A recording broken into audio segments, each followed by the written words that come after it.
At my sister's wedding, a security guard stopped me at the steps. He held up 2 photos. My children's faces, each stamped in black ink, "Do not admit." Behind him, guests laughed, champagne glasses, clinking camera flashes, catching the perfect light. My father looked away. My stepmother smiled like it was logistics, not cruelty. My 6-year-old asked Mom, "Did we do something bad?" I didn't answer. I handed over the gift envelope and turned around. They thought they'd erased me from their perfect day. They didn't know by sunset their celebration would turn into a reckoning, and I wouldn't have to say a single word. I teach yoga for a living, morning classes at the studio, private sessions in the afternoons, and online ones after my kids go to bed. It's quiet work, calm work, the kind of life where you can hear your own thoughts. I used to think that was peace. Now I know it was just silence I hadn't questioned yet. My name is Rachel. I'm 34, married to Ethan, and we live in a small townhouse where towels never stay on their hooks, and the shoe basket never has the pair you need. We have 2 kids, Noah 6, who carries a dinosaur flashlight everywhere, and Ella 3, who calls strawberries red moons. Our home isn't perfect, but it's ours. The kind of messy warmth that smells like coffee crayons and laundry detergent. Then there's my family, the one that never felt like mine. My father David remarried when I was 12. He used to tell me family is everything, which usually meant don't make things difficult. My stepmother Kira runs our family like a luxury brand. White tablecloth dinners, perfect lighting, and a tone of voice that sounds kind until you listen to the words. And my half-sister Lila, 26, an influencer who calls herself a lifestyle muse. Everything she touches is beige, curated, and filtered. Growing up, Kira called me the strong one. It sounded like praise. It wasn't. It was permission to use me. I carried boxes, fixed chaos, cleaned up messes that weren't mine. When Kira wanted calm, she sent me to soothe my crying baby sister. When Lila wanted attention, she got it. When Dad wanted peace, I gave it to him by swallowing mine. So when Kira called this past May and said, "We need to talk about the wedding," I already knew what that meant. I was at the studio wiping down mats, the air still warm from class. She started with her usual melody, how everything was coming together beautifully. Then her tone shifted soft and heavy, like a hand pressing on my shoulder. "Lila's venue needs a deposit," she said. They mentioned Friday. I didn't respond right away. I'd learned silence could buy me time. "You always step up. Rachel," she added. The same line she'd used since I was 15. And just like that, I felt the old reflex rise, the urge to help, to fix, to keep things smooth. Dinner that night was a performance as always. Kira's table glittered under soft light. Lila arrived half an hour late, glowing like a commercial.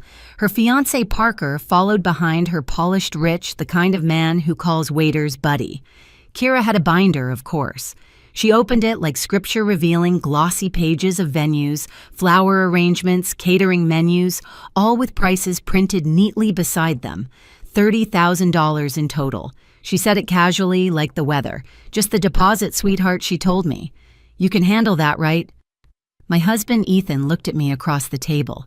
He didn't say no, but his eyes did. My father raised his glass and said, "Family comes through for family." Lila smiled and added, "It's for love, Rachel." That word love always seemed to mean open your wallet. On the drive home, Ethan was quiet. "You don't have to keep fixing them," he said finally. "I know," I whispered, but I didn't stop. The next morning, I transferred the deposit, half our savings. I told myself it was temporary, that it would come back, that doing right would keep the peace. I didn't know then that peace in our family only existed when I was paying for it.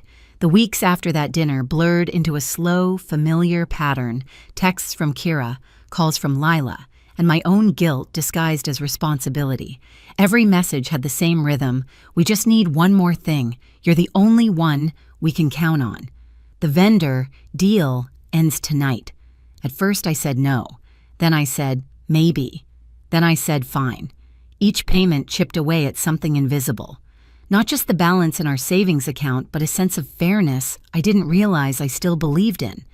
Ethan watched me transfer money like someone watching a slow accident they couldn't stop. "You're letting them rewrite what family means," he said one night. They're my family, I replied. If I don't help, who will? He looked at me quietly. Maybe that's the point. The requests grew. The florist wanted an early retainer. The DJ had a special rate. The videographer needed a deposit before the next couple booked them. Every time I hesitated, Kira would say, "You always step up," and that sentence, those 4 words, felt like a leash snapping around my neck. At yoga, I told my students to breathe, to let go of tension, to stay grounded. But I was the one floating away. The day I realized how far I'd gone was when Kira texted, "No kids at the wedding. Bride's vision is elevated." I stared at the screen for a full minute. My phone buzzed again, another message. "We'll figure something out for you. We'll figure something out" was code for "you'll bend again." That night over dinner, Noah asked if he could wear his dinosaur tie to Aunt Lila's wedding. He said it with pride, like he'd been invited to something big. Of course I told him, forcing a smile. Ethan watched me. He didn't say a word. Days passed. More invoices arrived. More reminders. I started keeping a list on my phone. Venue deposit $12 or $800, catering $8, $750, florist $2, $200, string duo $1, $600, DJ $1, $500, content team $2, $500, 30 grand. Neat, complete. Quiet theft dressed as gratitude. Then came the rehearsal dinner. Kira texted that morning, adults only. Less chaos. Ethan offered to stay home with the kids, but I told him I'd be fine. I wasn't. The moment I walked in, the air changed. Everyone was smiling too much. Lila was glowing in white. My father was playing the proud parent. Kira was in full hostess mode, hugging guests she barely liked. I stood in the corner holding a glass of water like it was armor. Lila came up to me, mid-toast, her hand brushing my arm. "Rach, just so you know, the kids might not be comfortable at the venue. There's so much glass and, well, it's kind of high-end." "High-end," I repeated. She blinked. "Yeah, it's not really kid-proof." Something inside me went cold. "So you're saying my children don't belong?" "Oh, don't make it dramatic," she said, smiling for the guests nearby. "It's just the vibe." The vibe. That word, her whole life. I left early. No scene, no tears. Just the long drive home with the car radio off. Ethan was waiting at the table when I walked in. "What happened?" I shook my head. "They think our kids ruin the vibe." He exhaled slow. "Then maybe it's time we ruin theirs." I didn't sleep that night. I stared at the ceiling, thinking about how peace used to mean obedience, how family had become a tax I kept paying. The next morning, I didn't send the last payment. Kira called within hours. "Sweetheart, we need to lock in the content team today." "I'll think about it," I said. "You know how stressful weddings are, then maybe you should have planned better," I replied before hanging up. It was the first time I'd ever hung up on her. The silence afterward felt like oxygen. I didn't know it yet, but that small act, refusing to send one more dollar, was the first crack in their perfect picture.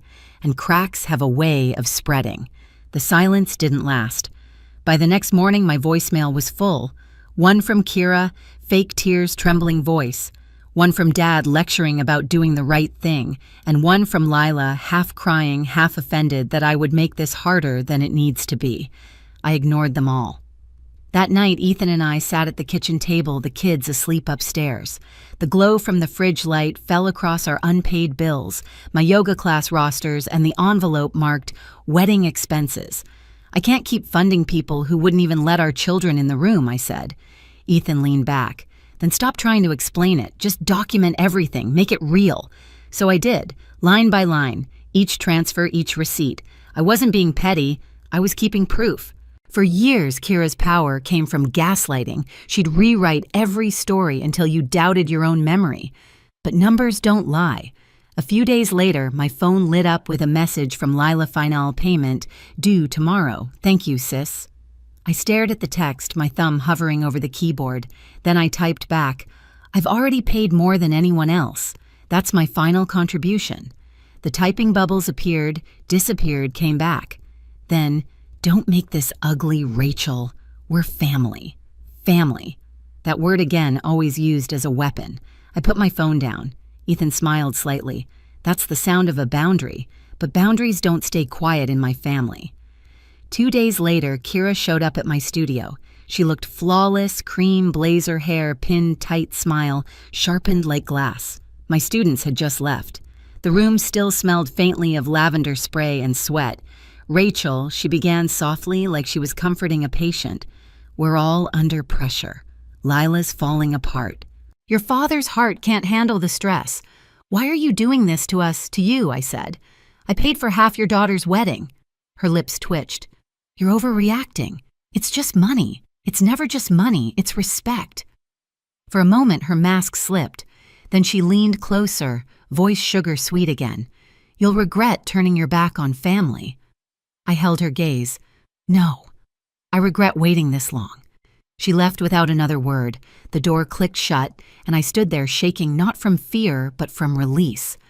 That evening, I drafted an email to Kira, David, Lila, and Parker. Subject: wedding contributions. Breakdown and balance. I listed every expense, every date, every transfer. Then at the bottom, I wrote, as of today, total paid $29,350. You have denied entry to my children at the event I financed. I expect repayment in full. 12 months, first installment due next month. This isn't about revenge. This is about closure. I read it twice before hitting send. Ethan put his hand on my shoulder. You okay? I nodded. For the first time, yes. The next morning, my father texted, let's talk privately, sweetheart. Lila posted a story, her wedding countdown, smiling under fairy lights. They still thought I'd stay quiet. They didn't realize that silence when chosen can be the loudest sound in the room. The wedding day arrived like a storm pretending to be sunshine. The morning light streamed through our kitchen window, cutting across the cereal bowls and half-packed bags. Noah wore his little dinosaur tie, proud and wrinkled.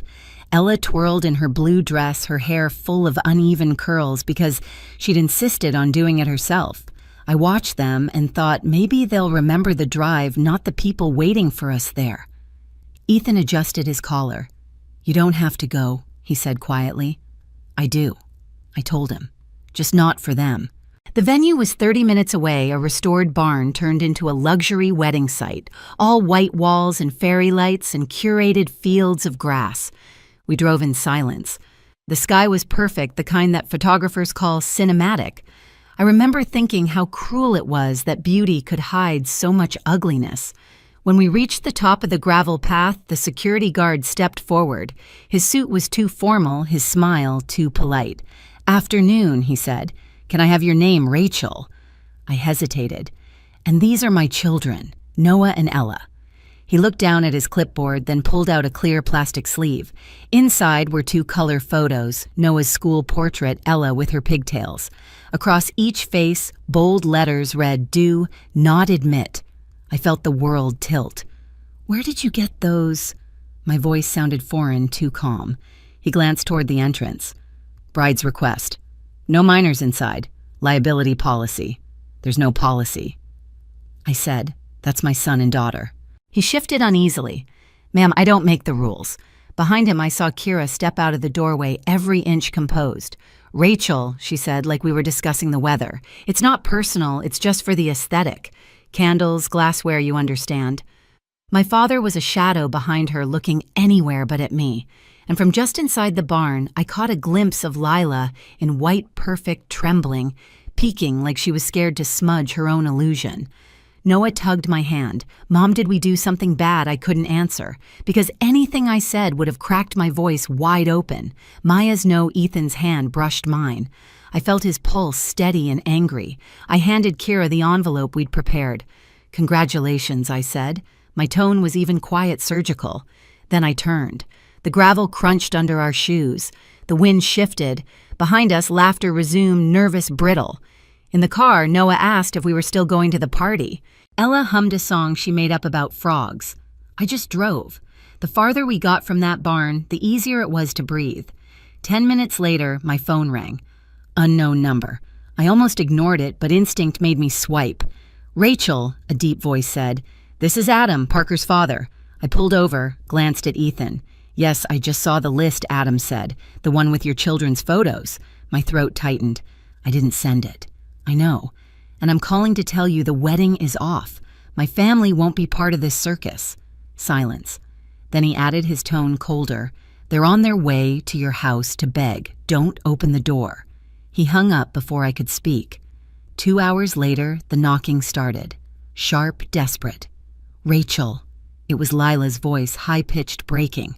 "Please, let's talk." Behind her, I could hear Kira's controlled tone, the kind she used when she wanted the world to think she was still in charge. "Be reasonable, Rachel. This can be fixed." My father's voice came last small, tired. "Sweetheart, open up." Ethan met my eyes across the room. I didn't move. The knocks grew louder, then quieter, then stopped. Instead, the phone started buzzing, calls, voicemails, texts. I flipped mine face down on the counter. We made grilled cheese sandwiches. Noah dipped his in ketchup. Ella called hers cheese circles.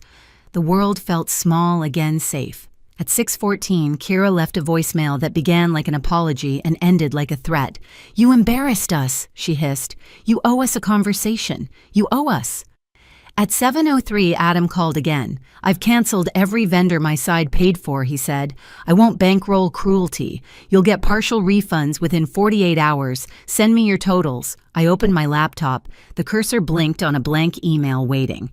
I typed out the numbers, each one like a heartbeat returning to me. Venue $12, $800.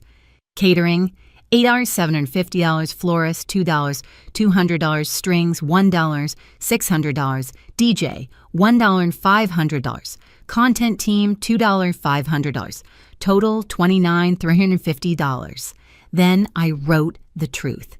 "You denied entry to the event I financed by posting my children's faces under Do Not Admit.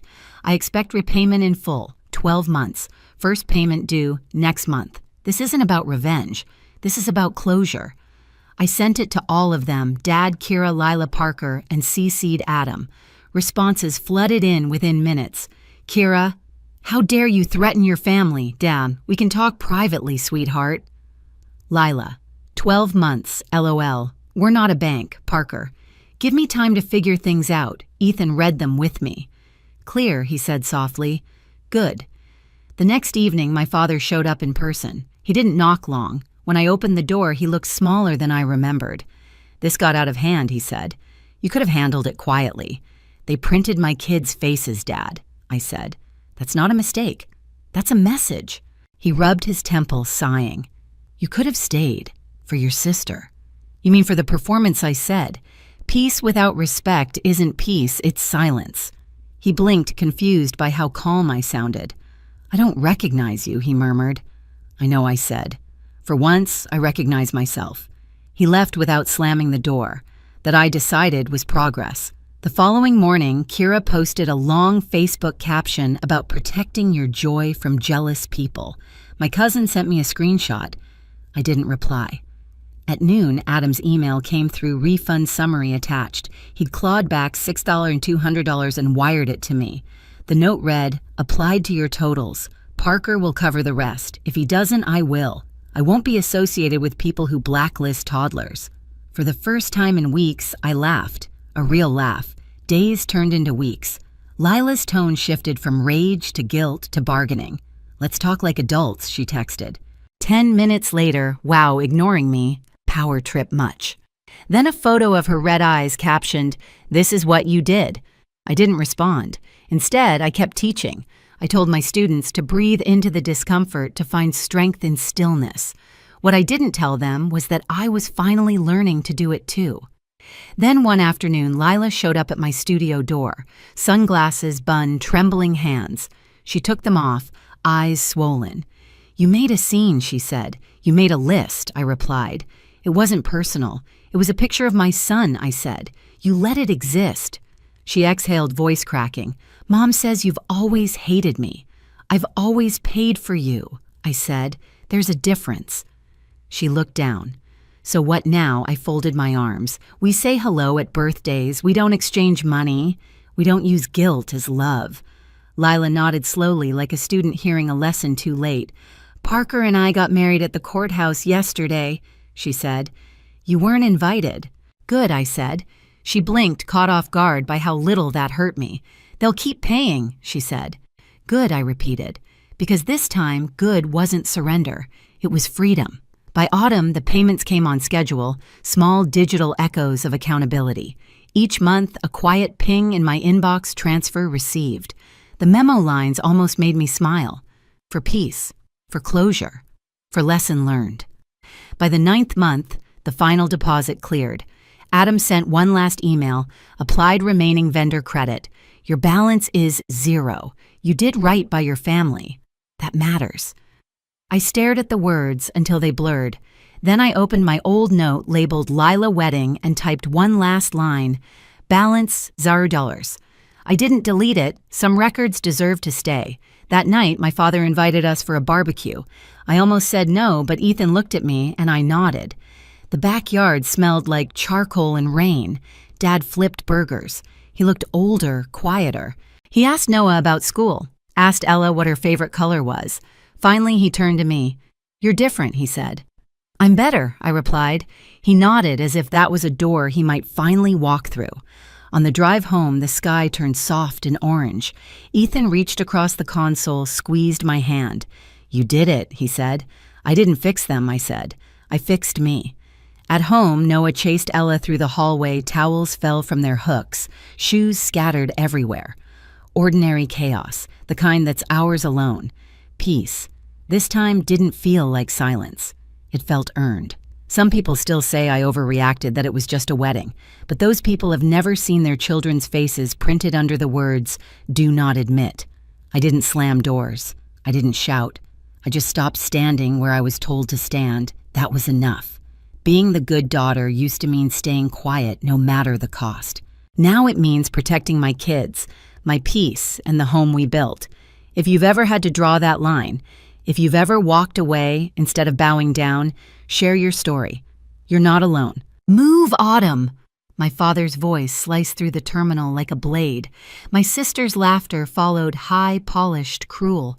She can't even afford economy. Cameras turned, whispers spread. I didn't move. I just stared at my reflection in the glass, calm, unreadable, waiting. 2 years ago, I would have crumbled. Not today. A man in uniform stopped beside me. Miss Monroe, your jet is ready. My father's smirk cracked. Leia's hand slipped from her designer bag. I smiled faintly. Perfect timing. They thought I'd come to watch them leave. They were right, just not in the way they think. 2 years earlier, before airports and headlines, before anyone cared who I'd become, I was just another name printed under my father's company logo. Monroe Engineering. Seattle. Family business. At least that's what I used to call it. Back then, I believed loyalty meant safety. If I worked hard enough, stayed quiet enough, maybe he'd see me. I was the responsible one, the daughter who handled deadlines, cleaned up after mistakes, stayed late when others left. I never asked for attention. I just wanted respect. Dad wasn't cruel then. He was just busy, a man who measured love in results. His watch never left his wrist, his tone always somewhere between pride and impatience. You're sharp, Autumn, he used to say, but you need to toughen up if you want to lead. I thought that was advice. I didn't realize it was a warning. The shift started small. One Sunday dinner, he brought her Clara. She was 30, stylish, the kind of woman who knew how to make a man feel young again. She laughed at his old jokes, placed her hand on his sleeve when he spoke. I smiled polite, but something inside me stiffened. By Thanksgiving, she'd moved in. By Christmas, her daughter Leia was sitting in my old chair at the table, her voice filling the space where mine used to belong. Leia was 5 years younger, perfect hair, perfect timing. She knew how to compliment without meaning it. You're so smart, Autumn, she'd say, eyes gliding over my worn sweater. I wish I had your discipline. It sounded like praise, but it landed like pity. Dad adored her. Everyone did. She made noise where I made order. When I finished a project, he'd nod. When she sent an email, he'd clap. That's initiative, he'd say. At first, I told myself it didn't matter, that family changes and maybe this was mine expanding. But every week the air shifted, small, sharp comments slipped into conversation. Leia's more relatable dad said once, glancing at my plain suit, "Clients love personality." That night, I went home and stared at the glow of my laptop, my project file open. It was an algorithm that could cut logistics costs by 40%, a system I'd built line by line, believing it would be my legacy. I named it Monrovia. The next morning, I walked into the boardroom, ready to present. Leah was already there, sitting in my seat. Her hair curled perfectly, a folder in front of her labeled, "New Proposal." My stomach sank. Dad smiled like nothing was wrong. "We're streamlining the process. Leah will take the lead on this one. You'll support from back end."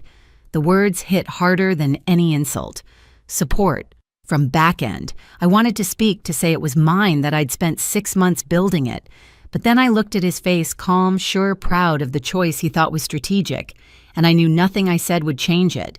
So I nodded. Of course. He mistook my quiet for obedience. He didn't realize silence can record everything. After the meeting, Leah leaned over my chair, perfume sweet and heavy. "Don't take it personally," she whispered. "It's just business." Business. The word tasted like iron. That night, I copied my files onto a single USB drive, slipped it into my coat pocket, and walked out of Monroe Engineering for the last time. Outside, the sky was the same color as steel. Cold. Predictable. I looked back once at the glowing sign, his name still shining above the door, mine erased beneath it. He told me once I'd never make it without him. I didn't argue. I just decided to prove him wrong. It didn't happen all at once. Favoritism never does. It creeps in quietly like fog, soft, polite, impossible to name until you can't see the road ahead anymore. A month after I left, Dad called. Not to ask how I was, but to say he hoped there were no hard feelings. Leah had just been featured in a business magazine for revolutionizing Monroe Engineering's new logistics division. My division. My algorithm.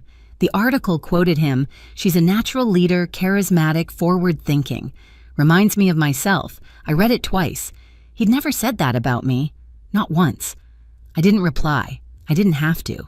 The silence between us was its own obituary. Still, I checked their updates, sometimes habit, maybe punishment. Leah on red carpets at charity dinners, shaking hands with investors who once called me kiddo. She smiled for every camera like she'd earned the flash. And Dad stood beside her proud, like nothing about that picture was stolen.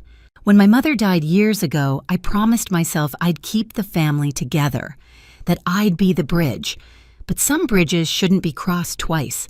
By the end of that year, I'd poured everything into Monrovia Systems, the name no one at Monroe Engineering even remembered. I rented a small workspace above a coffee shop, worked nights after my day job, living off vending machine, coffee, and hope. Meanwhile, Dad sent Christmas photos matching pajamas, champagne glasses, Monroe family holiday. Leah wore a diamond bracelet. I recognized it immediately. It was Mom's. That picture did something to me. Not rage exactly, something colder, quieter. The kind of anger that doesn't burn, it freezes. I didn't reply to his email that year either. Weeks turned into months. Investors said no. Banks said no. One night after another rejection, I sat in the dark office and whispered, "Maybe he's right. Maybe I can't make it without him." And then my phone lit up an auto notification. Someone at Monroe Engineering had logged into my old account. The file name flashed on my screen, Monrovia Prototype V2.0. They were still using it. My code. My work. That was the moment something inside me snapped. Not loud, not messy. Just final.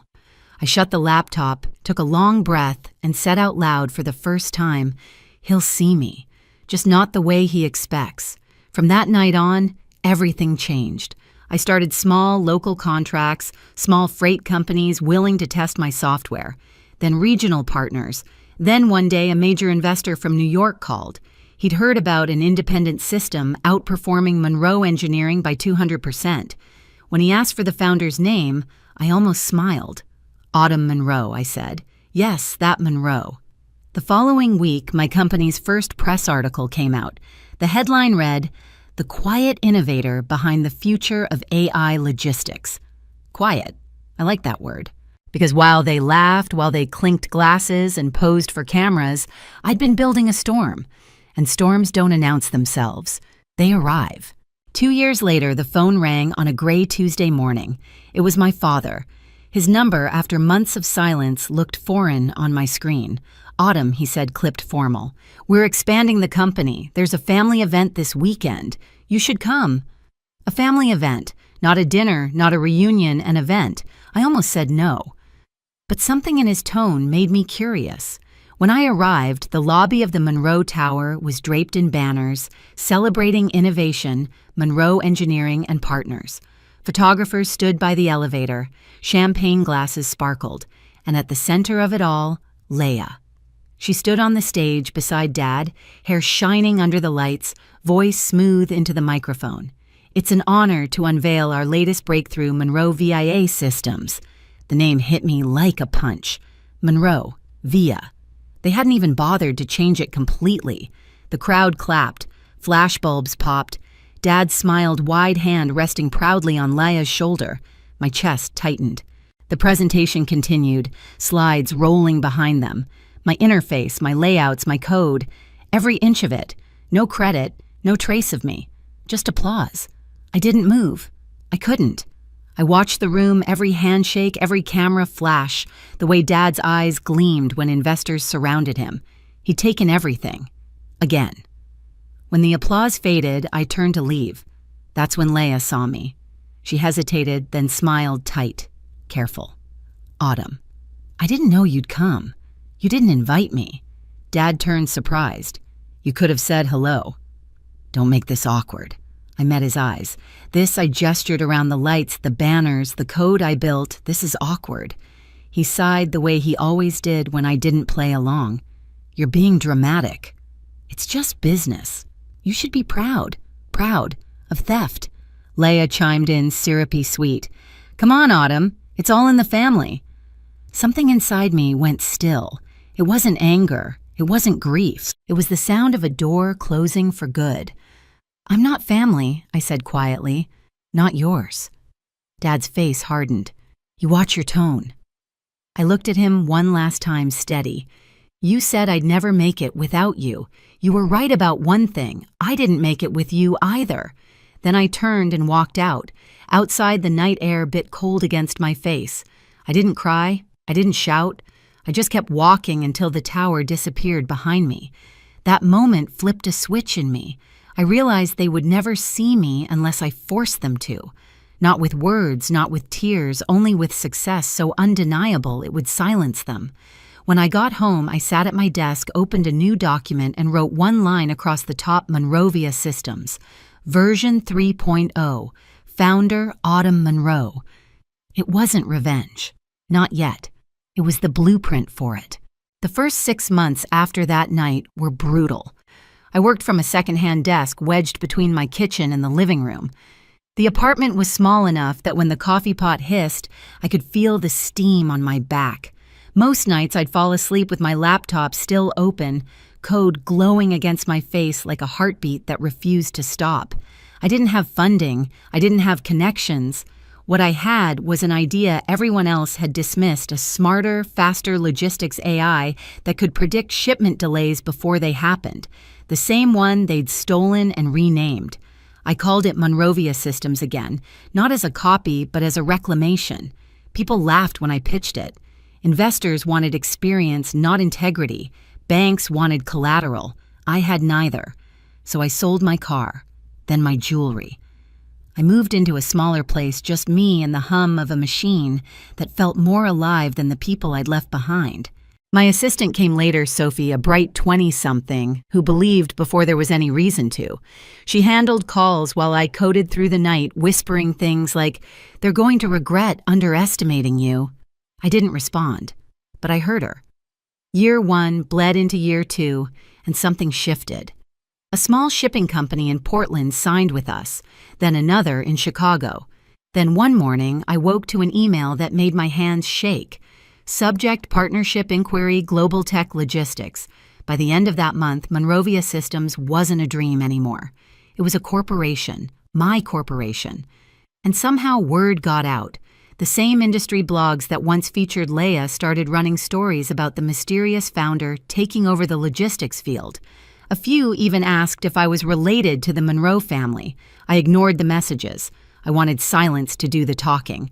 Then came the Global Tech Summit, New York City, fall, the biggest event of the year. Monrovia Systems had been chosen as the keynote sponsor. When Sophie told me, I just said, "Good. Make the arrangements." 2 weeks later, I was standing in Terminal 3. the same terminal where 2 years earlier my father and Leia had laughed as I walked away. I wore a simple navy suit, hair pulled back, no jewelry except a watch that used to belong to my mother. The flight board flickered, New York, boarding first class, that's when I heard it. Move Autumn, the same tone, same edge. Like no time had passed, Leia's heels clicked on the polished floor. She can't even afford economy, she said, voice sweet and venomous. People looked. Phones lifted. The air shifted, heavy and electric. I didn't move. I didn't look at them. I watched my reflection in the glass, calm, unreadable, waiting. 2 years ago, I would have crumbled. Not today. Then came the sound that changed everything, boots. Polished. Firm. A man in a Navy uniform stopped beside me, posture crisp. "Miss Monroe," he said, "your jet is ready." Every noise in the terminal seemed to vanish. My father froze mid-smirk. Leia's hand slipped from her designer bag. Her boarding pass fluttered to the ground. I turned slowly, offering the faintest smile. Perfect timing. Gasps rippled. The crowd parted as I followed the officer toward the private terminal. Through the glass wall, a sleek black car waited on the tarmac beside a jet bearing my company's logo, Monrovia Systems. Behind me, I could feel their eyes burning through the glass. My father once said I'd never make it without him. He was right. I made it beyond him. The officer opened the car door. "We'll begin pre-flight when you're ready, ma'am." I nodded. "Let's go." As the door shut, the sound of laughter, their laughter was replaced by the low hum of the engines warming up. For the first time in 2 years, I felt weightless. Not because of the altitude, but because I'd finally stopped carrying their approval. Success hadn't been the revenge. Peace was. And peace, I realized, looked a lot like flying alone.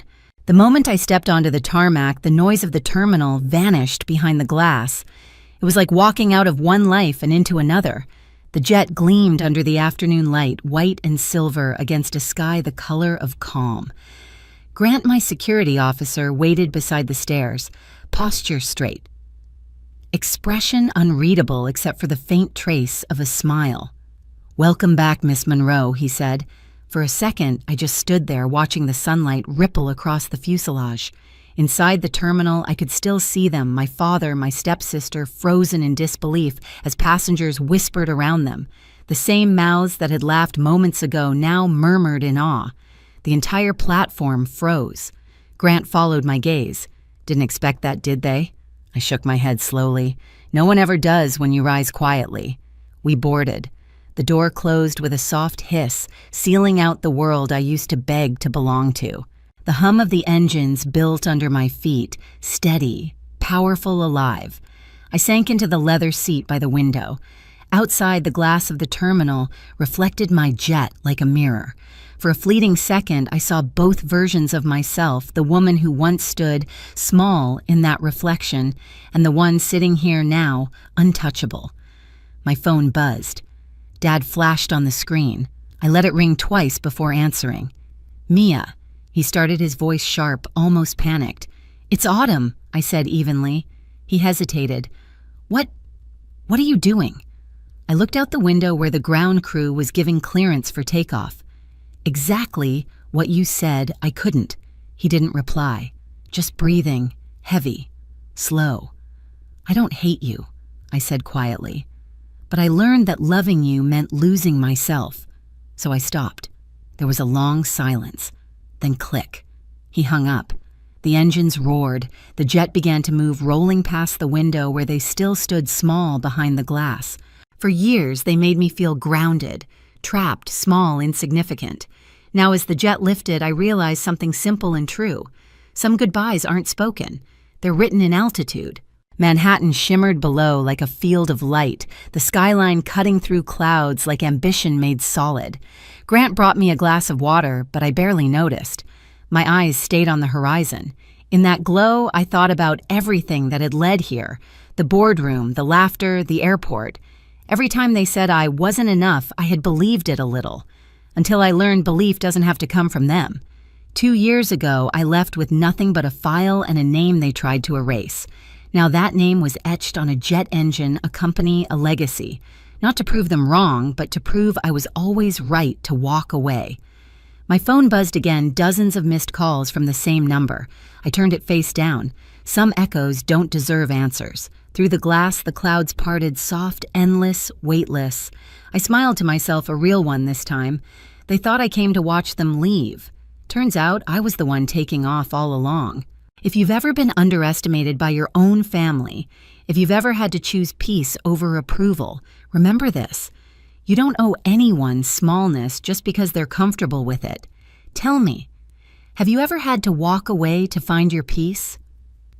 Leave your story in the comments, because sometimes the quietest exits make the loudest returns.